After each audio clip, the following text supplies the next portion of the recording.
Are you planning a trip to the Smokies? Whether you're staying in a cabin on a mountaintop or a hotel down on the Parkway, in an RV at the KOA, or the family tent in Elkmont, whether you enjoy walking the busy streets of Gatlinburg or a quiet trail in Greenbrier, if your idea of fun is speeding down on a mountain coaster or a vista view from a mountain summit, then this podcast is for you. I'm Chuck Schmidt, and I'm the Outsider.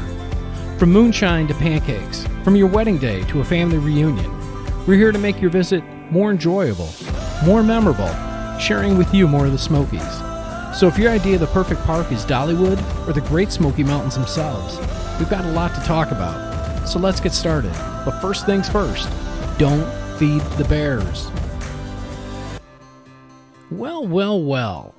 So you caught the bug, didn't you? You've been to the Smokies a few times, you've rented a few cabins, and now comes the conversation, hey, let's buy one of our own. We can rent it out. It'll be fun. We'll make tons of money, right? Well, hold on there, Buckaroo. Not quite. Going down that road can make this the most expensive vacation you've ever gone on. Let's ask some important questions first. Number one, have you been to couples therapy? Because you may need it as this enterprise starts rolling along. But seriously, the first question is, why do you want to be in the rental business? Do you just want a second home that, somebody else is going to pay for? Do you want to generate income? Do you really want to be in the hospitality business? Are you willing to dedicate hours that you may or may not have time for to things like pricing, marketing, upkeep, and so on? Are you competent when it comes to technology? Can you build a website? Can you write social messages? Can you produce quality videos? Do you understand SEO? Are you really willing to learn this stuff? All kidding aside, the Smokies are one of the top locations in the country for rental property. According to Vacasa, our number one place to buy vacation rentals is in Sevierville, Tennessee, nestled amongst the Smoky Mountains. Vacasa analyzed home sales data in vacation destinations throughout the country and overlaid it with actual performance data from thousands of U.S. vacation rental properties. And with that calculation, Sevierville came in number one in the United States. AirDNA in 2019 published their list of the best vacation property investments in the United States. Both Sevierville and Gatlinburg scored A+, with investability scoring an unbelievable 100. In 2020, the Smoky Mountains, we were number 4 on the best places to buy vacation property. And finally, Forbes magazine in 2019 listed the 5 best places to own vacation rental property, which ranks 150 destinations. Pigeon Forge, Tennessee, Gatlinburg, Tennessee, finished number 1 and number 2. The criteria pointing to short-term rental profitability includes real estate prices, local vacation rental rates, insurance, taxes, maintenance expense, the popularity as a tourist destination.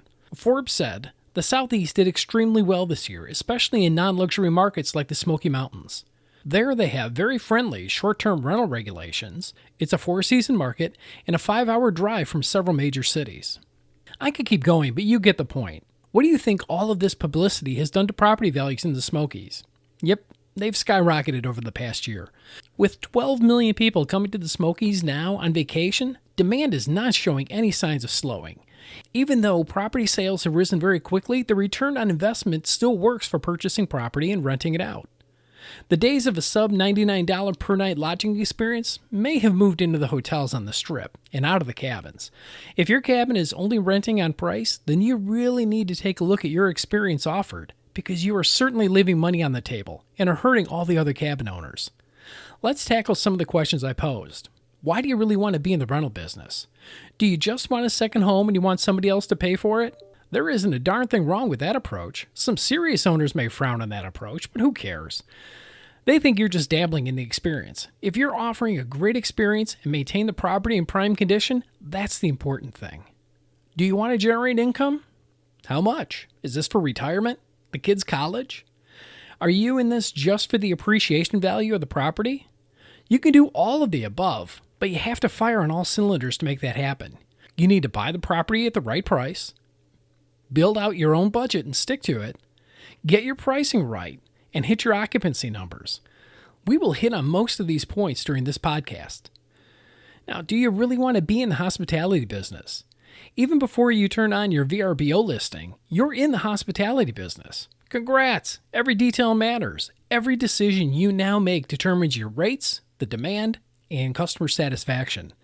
My formula from the start has always been this: 1 part home, 1 part Hilton, 1 part Disney. Now, what I mean by that is 1 part home is you need to have everything a person expects at home. A place to eat, gather, comfortable bathrooms, kitchen utensils, comfortable seating, lighting, air conditioning and heating. Those things seem basic, right? Yeah, but it's what people expect to have at home. Next, 1 part Hilton. Your guests are travelers, and they need all the amenities of a fine hotel. Clean, comfortable towels, clean, comfortable linens on the bed, the highest level of cleanliness, modern electronics, fast Wi-Fi, a wide variety of channels to choose from on the TV. And then finally, 1 part Disney. What makes your guests escape the everyday? What environment are you creating? For us, it was creating a log cabin immersion experience. No detail overlooked. Nothing from Home Depot. Black appliances, not stainless steel. Stainless steel just screams suburbs. Natural materials. From the copper bathtub to the rock sink, live edge counters, no harsh chrome, no plastic. The Property Brothers would die in this cabin. There's no subway tile, no gray paint. Other cabins? Some have different themes. Some have a treehouse theme. Others create awesome family escapes with pool tables, arcades, theater rooms, outdoor areas. Surprisingly, no one has put in a fitness room yet, at least not that I'm aware of, but I'd expect to see Pelotons or the equivalent in the not-too-distant future. Next, are you willing to dedicate the hours that you may or may not have to things like pricing, marketing, upkeep, and so on? Prices change with the seasons or with different events. It takes time and planning to put together the proper pricing strategy. If you're just setting one price for the whole year, you will be leaving money on the table, and a lot of it. This takes time knowing the market, school calendars, civic events, holidays, things like that. What about marketing? Are you competent when it comes to technology? Can you build a website? Can you write social messages? Can you produce quality videos? Do you understand SEO? Are you ready and willing to learn? Things like Google Analytics. All of these things are important, especially things like your website. Now, there are a lot of people who just come down here, they buy a cabin, they put up a VRBO listing, but think of all the thousands of cabins that are out there. What if you're cabin number 2006? Well, think of yourself. How many pages of cabins would you scroll through before you stop scrolling? So that's why it's important to have more places where customers can find you. And one of the best things to do is to have your own website, have your own identity, have your own Facebook page, have your own Instagram account, Pinterest, YouTube, things like that. If you have the comfort with that technology where you can write the social messages, where you can create quality videos, where you can leverage Facebook advertising, that kind of thing, that'll make you stand out. And the important part of that is you'll be able to put modern, current, everyday pictures of your cabin up online, or your property, your chalet, your condo, whatever. You can keep yourself current. You can keep yourself relevant. So when people are looking to rent that cabin, they can see you. They can see pictures of your cabin that was taken last week, or different places where guests can actually post their pictures from staying in your cabin onto your Facebook page, that kind of thing. Nothing is more frustrating than renting a property and the pictures online are completely different from what you actually experience when you get to the cabin. And I'm sure some people out there are nodding their heads right now going, yeah, what we rented was not exactly like what we saw online. So that's where you can step in with your own Facebook page, your own website, and you can overcome things such as that. Now, as far as building your own website, really it's not as complicated as it sounds. There are plenty of website providers out there, people like WordPress, Wix, Website Builder, where you can actually, it's almost like a drag and drop or a plug and play message you can put together. If you're patient enough and you're willing to learn, you could build your own website, possibly as quick as an evening, but if not, within a day or two, and you can be up and operating. And if you can do it yourself, you save so much more on cost than if you have to hire somebody else to do it for you. Don't be afraid. There are plenty of online different places to get instruction, plenty of videos on YouTube as far as how to do these things. And even when you're inside the programs and you don't know how to do, say, I'm in WordPress and I don't know how to add a button. I want to add a book it now button or more information, click here button. There are plenty of videos out there that'll walk you step by step through doing exactly that. So don't feel you're out there on your own. There's plenty of different support groups out there, plenty of different boards and pages, and videos available. The videos are the godsend that are available for helping you to build these things yourself. Let's talk about the property itself. What type of structure would you like to buy? Would it be a cabin? Would it be a chalet? A house? A condo? A yurt? So many different choices in the Smoky Mountains because all of those things exist out here for you to buy. Next question is, how many bedrooms? Are you one where the more the merrier? You want to have your own hotel where your cabin or your chalet or whatever sleeps 20, 30 people? Are you one who wants to cater to the one-bedroom honeymoon crowd or the senior traveler? Maybe even go smaller, just offer a studio. All of those things you need to bring into mind as far as the size of the cabin, the location, that kind of thing. Do you want a view or not to view? And if so, what kind of view do you want your cabin or your chalet to have? Is it a mountain view, a canopy view, a forest view, a waterfront view, or even a city view from the condos? If you want that mountain view, just remember it comes at a price. It's expensive, and it's at the top of the mountain. So if you're looking to rent your cabin year-round to people, just remember December, January, February, you may have some very weary travelers driving up to your cabin if your cabin's even accessible at all. And typically, the higher you go in the mountains, the worse the roads get. So in your listings, you really need to be honest with your customers because otherwise, when it comes review time, they will light you up with a bad review if your cabin is very difficult to get to. So always be honest when you're writing your description of your property, to be absolutely honest.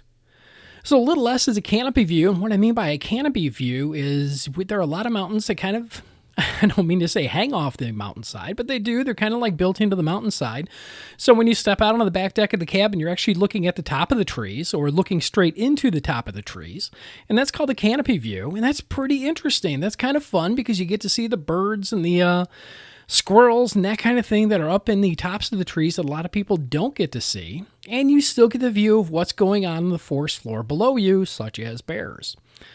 There's also the forest view, which is where you are on the same level with the forest, just staring out back into a beautiful forest. And of course, waterfront and city view, those are pretty much self-explanatory. But all of those things come at a price. Remember, mountain view is always going to be the most expensive. Waterfront is probably going to be right behind that. Canopy and then forest is going to follow along those lines also. Next is, what's the property constructed like? Is it made out of logs? Is it timber frame where it looks like a log house on the outside, but it's all drywall on the inside? Is it made out of fake logs? Is it cedar siding? Is it modular? Is it a high-rise? The reason why construction comes into play is because things like log cabins, there's a lot of maintenance. Get ready because you're going to have to put money aside each and every year to save up to have that cabin restained. And staining cabins comes along probably every 5 to 7 years. You might have periods of time when you might have to power wash in between. So that's why a lot of cabins, especially after the fire now, you're seeing more and more cabins that are being rebuilt, and they're being rebuilt with siding that looks like logs, but it's not really logs. It's actually fake logs. Maintenance-free logs, and there's nothing wrong with that. I mean, it still looks the same.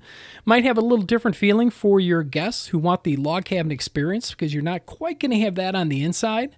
But from the outside, you will certainly save yourself a lot of money when it comes to maintenance. Now, are you in a resort area with amenities such as a pool, a park, fishing ponds, that kind of thing? Or are you an outlier? Are you a standalone property with no amenities? Well, there's, pros and cons of being able to advertise a cabin or a chalet with a pool, a park, or the fishing ponds, obviously. But normally that's going to come with a price. That's going to come through HOA fees. So if you're pricing the cabins, make sure that you are checking out how much HOA fees are going to be every single month. And that's going to have to be built into your prices. Now that leads us into finances. Cash purchase or mortgage. And there's probably 100 different opinions from 100 different people just on this question alone. There are a lot of people who say, nope, the only way to make money in the rental business is to pay cash for the cabin, all the money up front. Other people are going to say, oh, there's no way. I'm going to carry a mortgage because nobody goes into business spending their own money. You're always going to want to spend somebody else's money. So really this comes down to 6 of one, half a dozen of the other. If you do have all that plenty of cash sitting around and you want to buy the property outright, you can do so. Otherwise, can you carry a mortgage on it? Certainly. And then you still, even if you had the money to buy the entire cabin, you still have that money sitting over on the side for other opportunities. Just think about it this way. If you bought a $200,000 cabin and we did this back in the month of March, and you took $200,000 and you put it all into the cabin, you're fine, right? Let's say you bought that same $200,000 cabin and you carried a mortgage on it, but this time you only put 20% down, so you put $40,000 into the cabin. So at the beginning of March, you still had $160,000. And if you took that $160,000 and put it into the stock market between March and now, and today is July 16th, so roughly 4 months later, the S&P has gone up almost 30%. Well, you weren't going to make that 30% appreciation on the property. So if you're going to purchase outright with cash, yeah, you're not going to have a mortgage. You're going to make more money on the month-to-month basis, or at least you're going to take it in because you don't have a mortgage payment. But are you surrendering opportunities, other opportunities that you could make investments with that remaining cash? Could you take that remaining cash and buy another cabin or another cabin? So those are decisions that you need to make as far as how you want to carry the cost of actually purchasing the cabin. That's up to you. Neither one of those is right or it's wrong. It's just where your comfort level is at. But there is one thing that you are going to have to keep in mind, and that is money for repairs. Because your cabin will need repairs. I mean, no ifs, ands, or buts. And if you're purchasing a cabin, if you talk to any cabin owner out there, every single one of us after purchase has had to put money into the cabin. And most cases, when you ask us what that dollar amount is, you're going to hear a number that comes in right around $20,000. And right now you're thinking, for what? Well, you're going to find out things like the mattresses are worn out, the couches are worn out, the pool table might be torn. Now, granted, a lot of these things could be negotiated during the price of the house, and good luck with that, because right now it is a seller's market more than a buyer's market. So a lot of people are holding firm. But be ready, because you might end up replacing cabinets, appliances. In my case, 2 years into my cabin, I was replacing the entire HVAC system for $10,000. Hot water heaters. The water pump went out, and that was a $2,500 repair. So there are a lot of repairs that you don't see coming. So money has to be set aside just for those kinds of repairs. And like I said, you have to set aside money for things that you know you're going to have to do. You know you're going to have to restain a cabin if the cabin is stained. You know you're only going to get X number of years out of your appliances. You know you're probably only get X number of years out of the TV sets because these things really get used and they do get damaged. So money like that needs to be set aside. On top of that, you're also going to need capital reserves. And what I mean by that is, if something happened to your cabin, and since 2016, when I purchased my cabin, since 2016, I've already encountered a forest fire, which nobody saw coming because that doesn't happen in the Smokies. And I've also encountered a pandemic. And in both cases, the Smokies pretty much came to a grinding halt. So if you're relying on income each and every single month to pay all your bills, and this goes back into that cash price of the cabin versus carrying a mortgage, if you're relying on that cash flow, just keep in mind you're going to need capital reserves in arrears just in case everything gets shut off, and you're going to have to cover all of your fixed costs. What I mean by that is, if you carry a mortgage, it's the mortgage, it's the insurance, it's the utilities, it's the cable bill. It's a lot of things that you could probably trim back on, but you're not going to shut off the electric. You're not going to turn off telephones, that kind of thing. But you will need money for capital reserves to be able to pay all the bills through X number of months, and that's up to you. Some people have enough cash reserves available, set aside as an emergency fund. It could carry you through a year.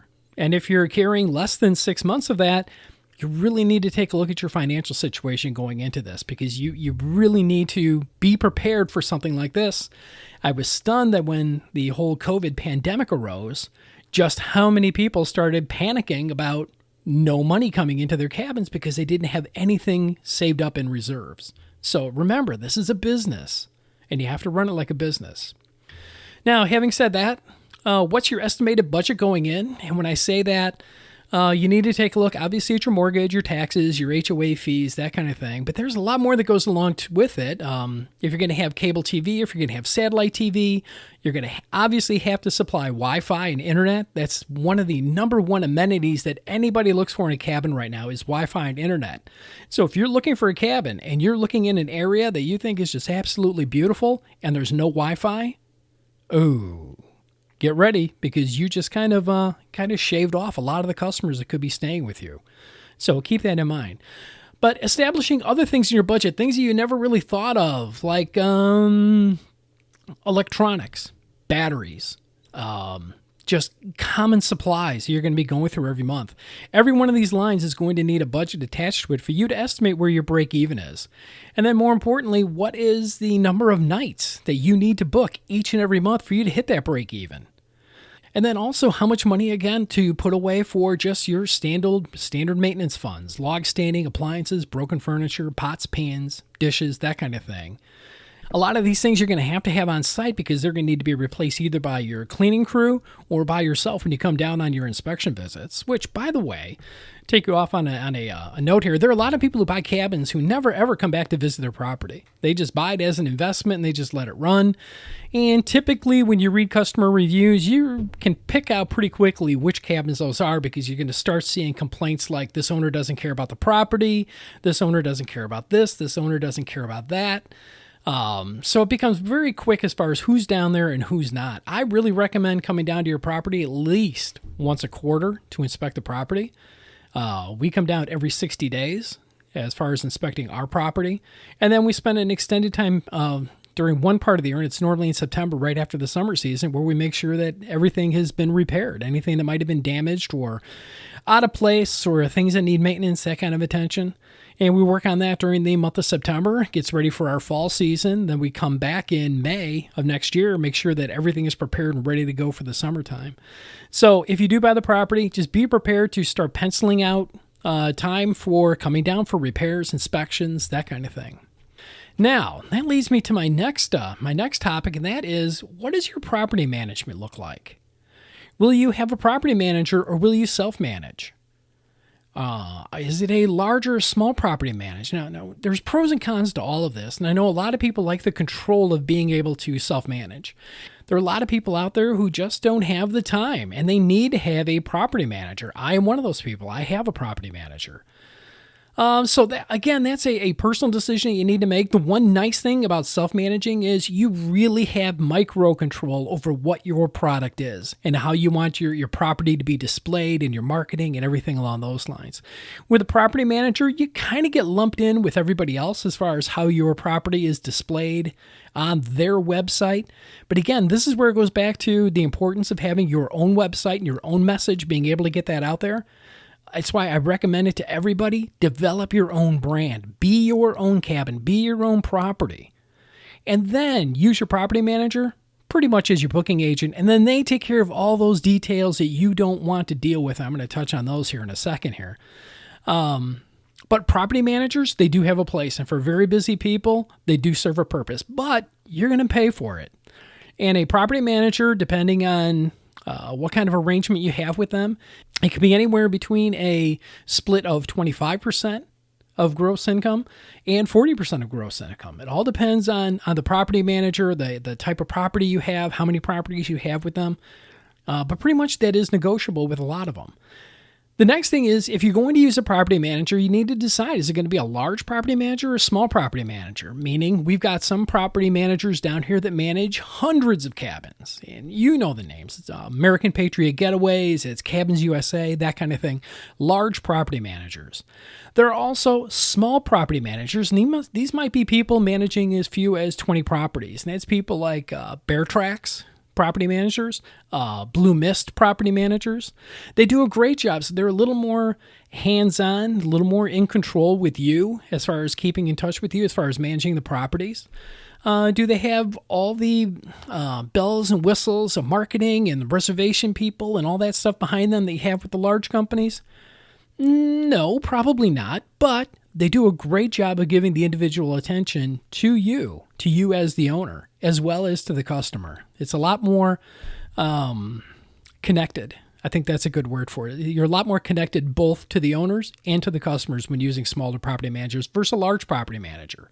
But large property managers seem to have a lot more, how can I say it? They have a lot more assets behind them for when things go wrong, such as you're going to need different types of cleaners for your cabin. And if you go with a lot of smaller companies, or if you're self-managed, what happens if your cleaner doesn't show up and you've got people checking in at 3 o'clock in the afternoon? Well, if you're self-managed, you're in an instant scramble. If you're with a smaller property manager, now they're trying to grab one of their other cleaners to get in there, and you're hoping that you have enough people. Otherwise, they're in a scramble. With the larger property management companies, they have a lot of cleaners on staff. So typically, it's not that big of an issue for you as an owner to have to worry about that. If you want to self-manage, just remember you're going to have to arrange for all these types of maintenance people, and the larger property managers pretty much have these guys, I don't want to say on staff, but at least they have a relationship built with them. And I mean people like roofers, HVAC people, plumbers, well and septic people, exterminators, wildlife remediation. Yeah, that's a good one. I'll touch on that in a minute. Painters, cabin renovations, landscaping, tree trimmers, all of those kinds of things. These people just spin around, and they've got business cards for all of them, and they've got people who are lined up. So if you have an issue with one of those things, it gets handled very, very quickly. Wildlife remediation. I ended up with a problem in my cabin that had to do with flying squirrels. Yep, yes, flying squirrels. You know how you get rid of flying squirrels? I can tell you that right now. With a crap load of money. That's how you get rid of flying squirrels. But we had to actually bring in a company to trap the flying squirrels, get them out of the cabin, and then come in and seal all the different places where the squirrels could possibly get into the cabin. In my case, they were in between the ceiling and the actual metal roof. But those kinds of things, having those types of vendors that are working with them, that's important. So these are the kinds of things going in, things that if you're going to self-manage, you need to put all those people together. And I don't mean just one deep. I mean, what if your roofer can't come out today? What if the roofer says he can't come out until next Tuesday? Or the well and septic guy. Oh, God help you. Either you're out of water or you got really bad water coming back into the house. What if they tell you, I can't come today, I can only be there on Wednesday, and you've got people checking in again at 3 o'clock? That becomes a big issue. So keep all those things in mind when you're going in. And if you are going to self-manage, then these are the kinds of vendors that you need to look for ahead of time. And as I said, not just one deep, you need names and numbers for 2 or 3 of these people in case your first call is too busy. So keep that in mind. How do you know which platform is best? Is it Airbnb? Is it VRBO? Is it rented.com? And really, it's going to be trial by error, and that's where I would recommend that after you buy your cabin, join one of these groups that's out there, a vacation owners group, and listen to what other people have to say and draw from their experiences. Now, granted, it's like anything else. If you put a message out on a message board for, I think I mentioned this on the last broadcast, what's the best barbecue in Gatlinburg or Pigeon Forge, and 200 people answer and it's the same 5 answers, you're going to kind of get the same thing when you ask, okay, which platform is best? Some people love VRBO, some people love Airbnb, some people hate both of them. Some people want you just to book direct, and book direct is a big movement right now that's going on in vacation rental markets, is being able to book direct, meaning they can book directly through you, the owner. They don't have to go through Airbnb and pay fees, that kind of thing. They don't have to go through property managers and pay fees there. They book directly with the owner. And if you have your own website, it's very easy to do that. But if you don't have your own website, how can anybody book direct? And what's great about booking direct is now you have the relationship with the customer. You have the email, you have the phone numbers. They know you, you know them. There's nobody standing in between you and the ultimate customer. So keep that in mind when you're taking a look at your platforms. Do your homework. Ask other people instead of people's. Sorry about that. Ask other people for their opinion. What do they like? What do they not like?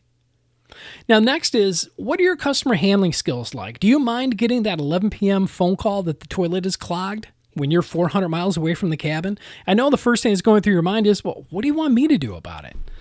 Well, what are you going to do about it at 11 o'clock at night? Do you call a plumber? Do you have somebody to send out there? What's your policy for refunds? What's your policy for cancellations? How are you going to handle that?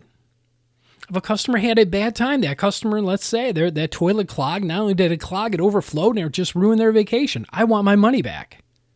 Well, how do you handle that conversation? Are you prepared to have that conversation? What are you going to do if you get a bad review? How will you respond? Will you respond at all? Will you just say, well, that guy's a jerk. I'm not going to respond to him. Or do you completely lose your cool and go online and completely lambaste them? Well, you have a lousy cabin. Well, you were a lousy guest. So how you handle those things also is very important as far as how you're going to build your brand. And make no mistake about it, you are in business and you will be building a brand. Now, I wasn't joking at the very beginning when I said, how's the family situation? I mean, I'm not kidding about that. Are you both bought in on this plan, or is this one person's idea? I mean, who's going to have what responsibilities? When is your line in the sand when it comes to investment and finances? Are you both in agreement on the finances on the cabin? I can tell you right now, one of the largest arguments I've had with my wife in the last 15 years was in Hobby Lobby, angry with each other over a stupid glass holder that would be holding our pens to give away to customers. We have a log pen. It's got our company logo on the side. She wanted a colored glass, and I wanted a clear one because I wanted you to be able to see through the side of the glass to see what was actually in there. She wanted a colored one because it was more decorative, but in my mind, all that would have looked like was now a decoration with a bunch of sticks hanging out of it because the pen looks like a log. And it turned into one of those stupid husband and wife arguments that only husbands and wife understand in the middle of Hobby Lobby over this stupid glass jar. So when I say you're going to end up with situations like that, are you both in agreement on how it's going to be decorated? Are you both in agreement how much money is going to be spent on it being decorated? This might just be where the husband goes, you know what? I don't want to deal with any of this decorating, honey. You take care of all of it. Or is it 50-50? You guys in agreement on both of them? So really, again, how's your family situation? I'm not kidding. Make sure you have all those ducks in a row. Now, let's get to the fun stuff. I've already talked about all the bad stuff. Let's talk about the fun stuff about owning a cabin. What's your vision for the property? What are you going to do for decor?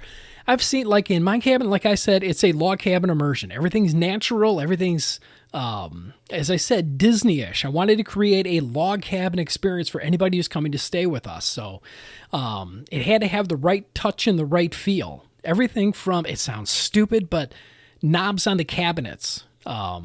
Actually came from a forge in Colorado.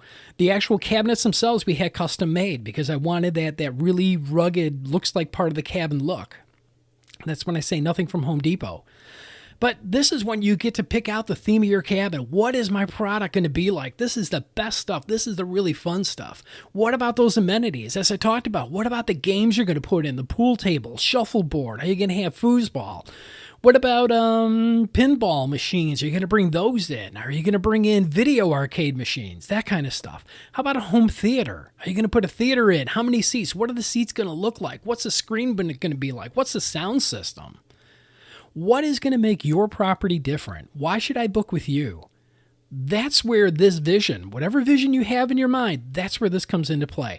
Because you know what? If you're just going to have a standard cabin, just like everybody else's cabin out there, you're not going to stand out. You want people to say, oh, I really love that cabin. Yeah, that's the guy with the copper tub. That's the copper tub cabin. I love that one. Or that's the one that had that awesome arcade room. They had 15 machines in there. We got to stay at the one with all the arcade machines. Or there's one that had, it actually looked like trees on the inside. Not logs, but trees. And you could tell that stood out. And of course, the name of the cabin was the Tree House. But you would just refer to that cabin as the Tree House.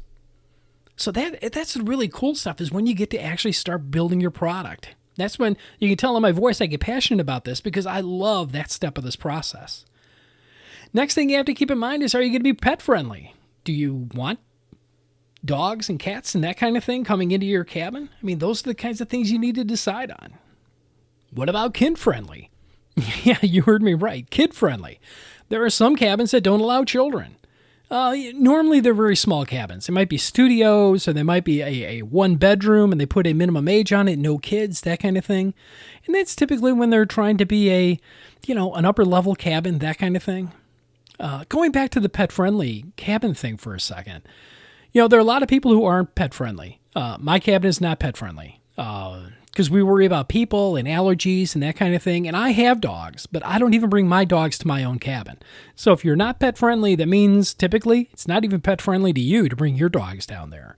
But the one thing that does drive some owners crazy, and that gets to now the service dog or the emotional support dog argument or conversations going on right now. So be careful about that if you're putting in place rules and that kind of thing, that there are different laws and regulations. So make sure that you're aware as far as bringing the dogs or allowing certain types of dogs into your house for the emotional support animal, that kind of thing.